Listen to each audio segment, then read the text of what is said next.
அனைவருக்கும் வணக்கம். Welcome to தாயார் குக்கிங் சேனல். இன்றைக்கி நம்ம தாயார் குக்கிங் சேனலில் என்ன வீடியோ பார்க்க போகிறோன்னா, இட்லிக்கு மாவு மிக்சியில் அரைச்சி நல்லா பூ போல் எப்படி இட்லி செய்யலான்ற வீடியோ தாங்க பார்க்க போகிறோம். வாங்க இப்போ எப்படி செய்யலான்னு பார்க்கலாம். வீடியோக்குள்ளே போகிறதுக்கு முன்னாடி நம்ம தாயார் குக்கிங் சேனலை சப்ஸ்கிரைப் பண்ணுங்கள். கூடவே இருக்கிற பெல் பட்டனையும் கிளிக் பண்ணிக்கோங்க. ஒரு லைக் கொடுத்துட்டு வீடியோவை கடைசி வரைக்கும் ஸ்கிப் பண்ணாமல் பாருங்கள். இப்போ வாங்க வீடியோக்குள்ளே போகலாம்.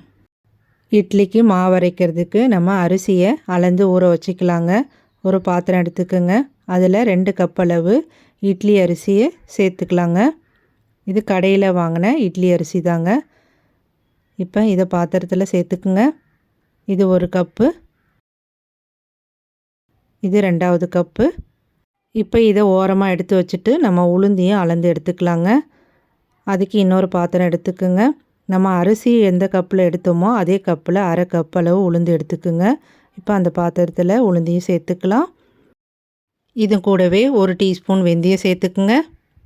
இப்போ இதை ஓரமாக எடுத்து வச்சுக்கலாங்க. இது கூட நம்ம அவுள் சேர்த்து அரைக்க போகிறோம். அதையும் அளந்து எடுத்துக்கலாம். அரிசி அளந்த கப்புலே 1/2 கப் அளவு அவுள் எடுத்துக்குங்க. இதை இப்போ ஊற வைக்க தேவையில்லை. நம்ம மாவு அரைக்கிறதுக்கு ஒரு 10 நிமிஷத்துக்கு முன்னாடி ஊற வச்சா போதும். இது சட்டுன்னு ஊறி வந்துடும். இப்போ இது ஒரு ஓரமாக எடுத்து வச்சுட்டு நம்ம அரிசியும் உளுந்தையும் கழுவி எடுத்துக்கலாம்.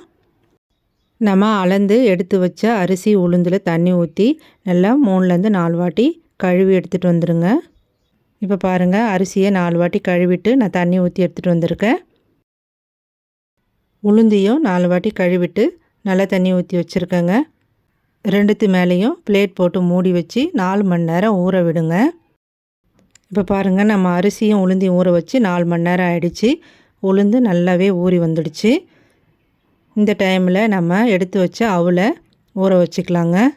அவலில் தண்ணி ஊற்றி 2 வாட்டி நல்லா கழுவிட்டு தண்ணி ஊற்றி 10 நிமிஷம் ஊற விடுங்க. இப்போ பாருங்கள், அவல் ஊற வச்சு 10 நிமிஷம் ஆகிடுச்சு. அவல் நல்லாவே ஊறி வந்துடுச்சு. இப்போ இதை ஒரு வாரமாக எடுத்து வச்சுட்டு நம்ம உளுந்து அரைச்சிக்கலாம். உளுந்தில் இருக்கிற தண்ணியை வேறு பாத்திரத்தில் வடிகட்டிடுங்க. இதை கீழே ஊற்ற வேண்டாம். இந்த தண்ணியை வச்சு தான் நம்ம உளுந்து அரைக்க போகிறோம். இப்போ வடிகட்டின உளுந்தை ஒரு பெரிய ஜாரில் எல்லா உளுந்தையும் சேர்த்துக்குங்க. இதில் தண்ணி ஊற்றாமல் ஃபஸ்ட்டு கொரகொரப்பாக அரைச்சி எடுத்துகிட்டு வந்துடலாம். இப்போ பாருங்கள், தண்ணி எதுவும் சேர்க்காமல் நான் கொரகொரப்பாக ஒரு வாட்டி அரைச்சி எடுத்துகிட்டு வந்துட்டேன்.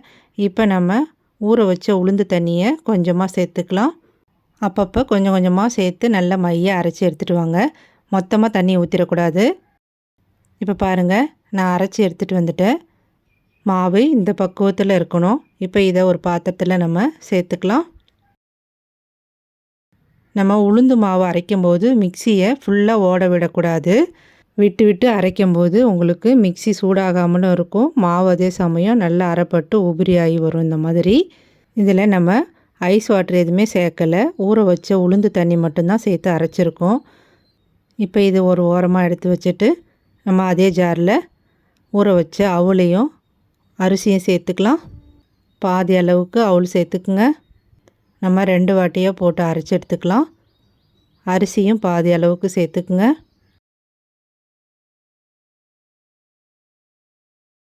அரிசியில் கொஞ்சம் கொஞ்சமாக தண்ணி ஊற்றி நல்லா மையாக அரைச்சி எடுத்துகிட்டு வந்துடுங்க. இப்போ பாருங்கள், அரிசி மாவும் அரைச்சி எடுத்துகிட்டு வந்துட்டேன். இந்த பக்குவத்தில் அரைச்சி எடுத்துக்குங்க.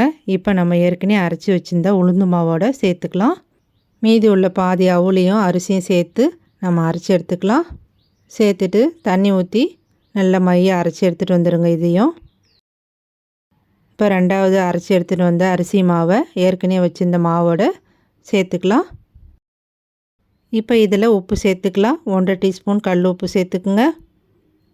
உப்பு சேர்த்துட்டு கையை வச்சு மாவை இந்த மாதிரி நல்லா கலந்து விடுங்க. இந்த மாதிரி கலக்கும்போது தான் மாவு நல்லா பொங்கி வரும்.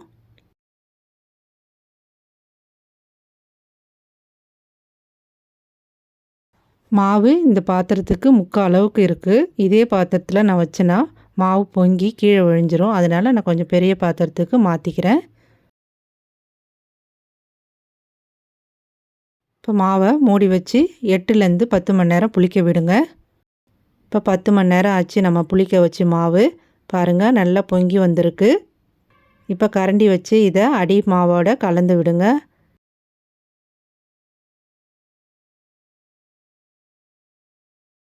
இப்போ பாருங்கள், இட்லி ஊற்றுற பக்குவத்தில் மாவு கரெக்டாக இருக்குது. இதில் தண்ணி எதுவும் சேர்க்க தேவையில்ல. இப்போ நம்ம இட்லி தட்டில் ஊற்றிக்கலாம். நான் எடுத்துருக்கிறது துணி போட்டு ஊற்றுற இட்லி தட்டு தாங்க வச்சுருக்கேன். நீங்கள் எண்ணெய் தடவி ஊற்றுற இட்லி தட்டு வச்சுருந்தீங்கன்னா இதே மாதிரி எண்ணெய் தடவிட்டு இட்லி ஊற்றிக்குங்க.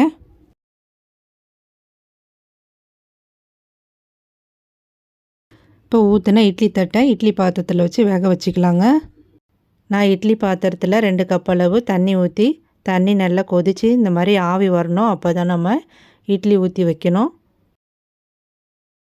மாவு ஊற்றி வச்ச இட்லி தட்டை வச்சுட்டு மூடி வச்சு 10 நிமிஷம் வேக விடுங்க. நம்ம இட்லி வேக வச்சு 10 நிமிஷம் ஆயிடுச்சுங்க. ஓப்பன் பண்ணி இட்லியை நம்ம எடுத்துக்கலாம். இப்போ எடுத்து நம்ம வேறு பிளேட்டில் அப்படியே கவுத்து விட்டுருங்க.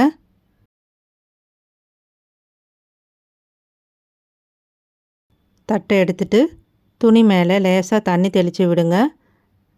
அப்போ தான் இட்லி துணியில் ஒட்டாமல் நல்லா வரும்.